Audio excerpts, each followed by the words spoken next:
阿 Sa， 佢係 Cool， 好似好耐冇同大家 update 我哋自己嘅嘢啦。近排新嗰啲 video 就係講移居日本嘅資訊啦，咁就訪問人啦，同埋日本潛規則。咁啊，今日想 update 一下大家啦，同埋想答下大家嘅問題，就係阿 Sa 究竟而家揾到生活費未啊？近排忙緊咩啊？咁啊，相信之前有睇過我片嘅人，又或者未睇過我片嘅人啦，可能都唔記得咗究竟阿 Sa 係用咩途徑去揾錢嘅咧，做咩生意嘅咧，點樣至會有收入嘅咧？咁啊，而家再講多次啦。咁啊，首先其實我點樣有收入嘅咧？咁我就有兩個 main 嘅 business 啦，即係 main 嘅收入來源。第一個咧就係搞柴犬啦，寵物出入口啦。咁第二個就係 video job 啦。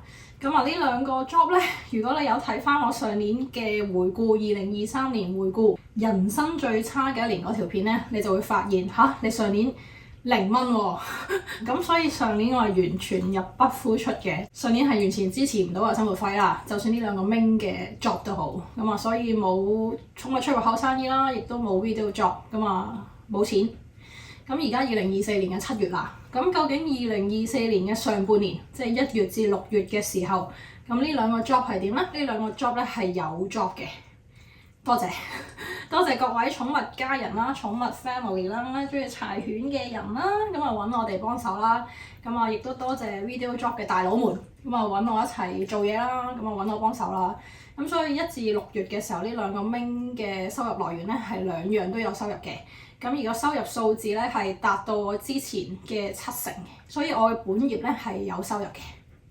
咁我本業就係寵物出入口啦，同埋 video job 啦。咁原生我嚟日本前就係呢兩個 main 收入來源，嚟日本後都係呢兩個 main 收入來源嘅。咁好啦，2024年除咗呢兩個 main 收入來源之外咧，我另外再開拓咗一啲新嘅嘢嘅，我仲多咗3個收入來源嘅。咁第一個係 YouTube 啦，咁啊多謝大家。咁啊 YouTube 成為咗其中一個收入啦，咁而 YouTube 嘅收入咧，認真佢係成為咗我好重要嘅一部分嘅。近排咁熱有冷氣涼咧，全靠你哋睇我哋嘅 YouTube 嘅啫。Thank you 大家 ，thank you 大家。咁所以 YouTube 嘅收入就支持咗水電煤啦。咁嚟咗日本之後，除咗 YouTube 之外啦，咁就仲有就係日本 book。咁2024年1月嘅時候咧，正式就出現咗日本 book 呢樣嘢啦，就係香港人創辦嘅日本旅遊預約平台。咁啊，多謝大家使用日本 book 啦。前排日本 book 就係幫個人去 book 呢個富士山小屋啦，即係佢哋行富士山，咁嗰啲小屋要打電話預約嘅。咁啊，另外有人求婚啦，需要日本 book 佢聯絡酒店就安排一啲求婚嘅細節咁樣啦。咁啊，所以嚟緊有啲咩嚟日本旅行需要幫手嘅，就揾翻自己人，香港人創辦嘅日本旅遊預約平台日本 book。咁另外仲有個收入來源咧，就係殺菌消毒、殺蟲、清潔。咁咧就係佢啦，就係佢啦。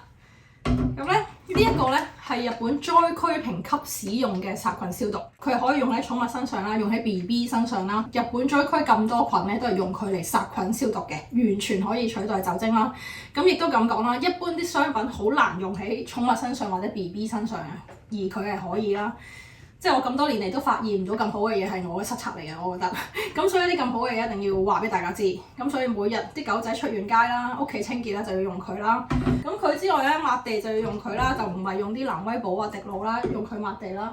咁而家咧夏天啊好多即曱甴啊、蟲啊，跟住出街有嘢咬你啦，咁啊用佢殺蟲水嚟嘅其實，咁可以噴埋落佢嘅身度嘅，咁啊完全係天然啦，就可以殺蟲嘅。咁所以呢啲嘢係每一個 family 都值得擁有，係啦，用更好嘅嘢咯，而唔係應該咁講，唔係嗰句話推薦俾你，所以你要買，而係你嘅 family 係值得用更好嘅嘢咯，係啦。咁如果你有興趣買，就撳以下連結啦。咁所以除咗本業嘅柴犬啦、寵物出入口啦、video job 啦，咁有 YouTube 啦，跟住日本 book 啦，咁啊仲有賣呢個殺菌消毒啦、清潔啦、殺蟲嘅 product 啦，咁呢一切嘢就成為咗我嘅收入來源。咁啊，2024年1月至6月呢上半年啦，咁就我係咪已經賺到生活費咧？咁啊5方面啦，即係本業嗰兩樣啦，加埋 YouTube 啦，加埋佢啦，加埋日本 book，咁咧我係賺到生活費嘅。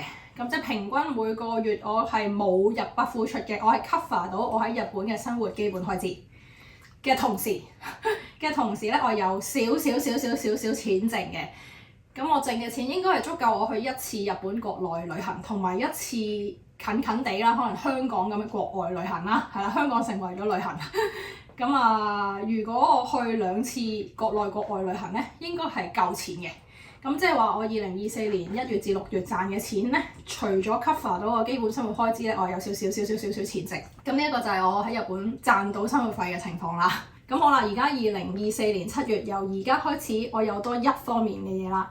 咁啊，相信大家都有聽過日本買手信嘅情況咧，就係一早開門前去排隊，排到去，但係買唔到，跟住就會有個疑問：有冇咁好食啊？有冇咁搶手啊？係真係咁搶手，係真係咁好食喎。咁另外就係相信大家都認識呢個 HKTV Mall 呢個平台啦。咁就無論係香港啦定係澳門嘅你咧，都可以經 HKTV Mall 呢個平台買嘢嘅。咁而我呢個阿 Sa 呢個人喺日本啦，咁所以我最新一個玩意咧就係將你哋排隊買唔到期間限定又好好食嘅日本手信同埋日本食品咧，就會放上去 HKTV Mall 俾你哋即係香港啦、澳門嘅人去買嘅。咁呢一個就係真正由日本直送到去你屋企啦。咁啊，以後就可以食唔停口啦，食唔停手。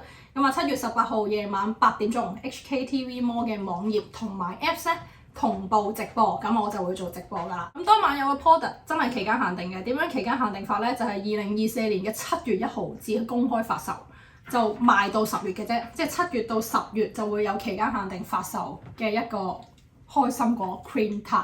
呢個 tart 咧係點嚟嘅？佢來歷係點咧？其實佢係好勁嘅。